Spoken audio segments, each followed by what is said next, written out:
Welcome to Naanal Networks. In this demo, we will demonstrate our VDI solution. Here, we will demonstrate the power of our VDI solutions. We will show you how to start and stop VDI instances on a web application.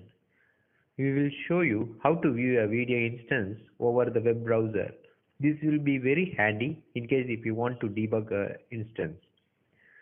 We will also show you the performance of VDI by running a multimedia application in each of the instances. And while these instances are running, we will demonstrate the performance of our server. And finally, we will show you how much capacity our single server can handle. This slide shows you the server configuration and the VDI configuration that we have used for this demo. We have a Ubuntu 14.04 server running on a 4-core and 8 GB RAM machine. Each of the VDI instances is a Windows 7 Ultimate Edition 32-bit machine configured to run over a 1 GB RAM and single-core machine. This is the login screen of our application. We are currently logging in using our administrator account. Logged in, you could view the list of instances that are configured on this server. Along with the instance name, you could see the IP address, the size of the machine, and their current state. Currently, all the 4 machines are in shutdown state. We will now see how to start an instance. To start an instance, click on a Start Instance button. This will be as simple as just clicking a button on a browser. Once the instance is clicked, you could see that the status of the machine has gone to running state. To view it graphically, just go to the More button and press the console. This will now open the console of a Windows machine on a browser. Since the machine is getting powered on, we will get the screen in a fraction of seconds. That's it. Now the Windows machine has started running. We have followed the same procedure and started all the other 3 instances as well. Now you could see that all the 4 instances are in running state.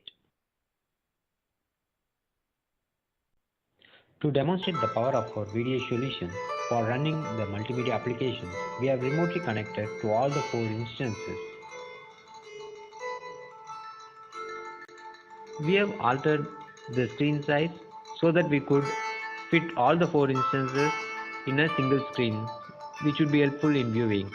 As you could see, the video quality and the sound quality is good and they are running without any lag.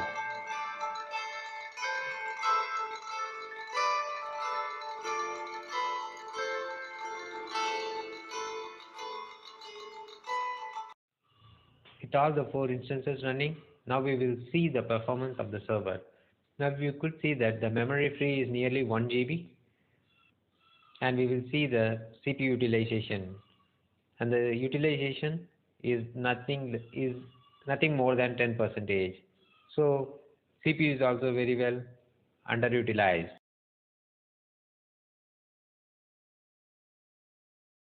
Just like we start an instance, we could stop an instance on the click of a button as well. To stop an instance, just go to the More button and click on Shut Off Instance.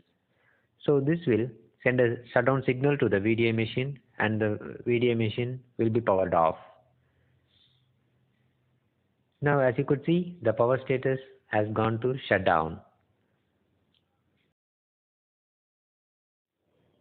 Now we will see the capacity of our server. In our server, we can install up to 32 GB of RAM, and for our application to run, we will be needing 3 GB of RAM for processing. So the remaining 29 GB of RAM can be utilized for the VDI. So to determine the number of VDI instances that can be run in our server, we need to know the number of cores and the RAM that is required per VDI. Based on the number of cores and RAM, we have given 3 examples here. In case if the user requires 1 core and 1 GB RAM, then he could run 29 VDI instances in parallel. In case if he requires 2 cores and 2 GB of RAM, then 14 VDI instances can be run. And in case if the VDI machine requires 3 cores and 4 GB of RAM, then we could run 7 VDI instances. Also, we could enable multiple users in each of the single VDI, and thereby, using a single server, we can support up to 30 users